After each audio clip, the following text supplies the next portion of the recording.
Yesu asifiwe. Na nataka nizungumze na wewe jambo moja la muhimu sana. Haya ni majira ya Kwaresima. Hiki ni kipindi cha Kwaresima, na ninatambua kila Mkristo anafahamu, lakini nimekuja kuzungumza na wewe katika mchana wa leo nipate kukukumbusha mambo ya msingi kwa uchache. Kuwa makini sana na jinsi ambavyo unaenenda katika majira ya Kwaresima. Neno linasema, angalieni jinsi mnavyoenenda, sije mkaenenda kinyume. Na mimi nataka nikukumbushe kwamba pendwa, katika kipindi hiki cha Kwaresima jitahidi sana uhakikishe unajipatanisha na Mungu wako, ili Kwaresima yako ilete baraka na ilete neema ya Mungu katika maisha yako. Kumbuka, kipindi cha Kwaresima, hizi siku 40 tunazoziona leo hii katika Kwaresima ni siku hizo hizo ambazo zinakwenda sambamba na siku zile 40 ambazo Kristo alijaribiwa alipokuwa amefunga na akajaribiwa na Shetani. Lakini pia zinakwenda sambamba na miaka 40 ambayo Israeli walikaa jangwani.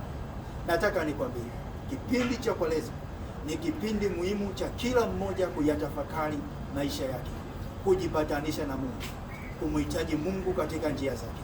Na wewe pia pendwa, popote ulipo, ninakushauri tumia Kwaresima hii kutengeneza maisha yako na mahusiano yako na Mungu, na kuhakikisha kwamba unatembea na Mungu katika hatua zako zote.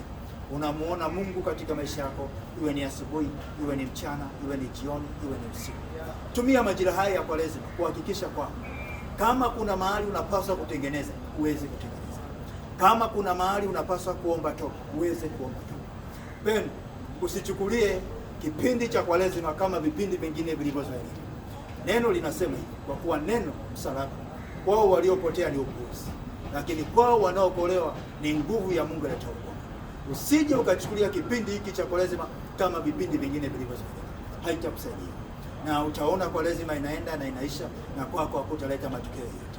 Lakini Kwaresima hii ninataka ikalete matokeo kwenye maisha yako, ikalete matokeo kwenye familia yako, ikalete matokeo kwenye kazi, ikalete matokeo kwenye biashara zako. Na ili Kwaresima iweze kuleta matokeo, lazima ufanye tathmini kwa kuyatafakari maisha yako, kuangalia yanayoendelea kwako ni mapenzi ya Mungu ama ni mapenzi ya wanadamu, kuchunguza kwa kina kwa habari ya njia zako na matendo yako kwa ujumla, ili kama unahitaji kuomba toba, basi mpendwa uweze kuomba toba, na kama unahitaji kumrudia Mungu, basi mpendwa uweze kumrudia Mungu.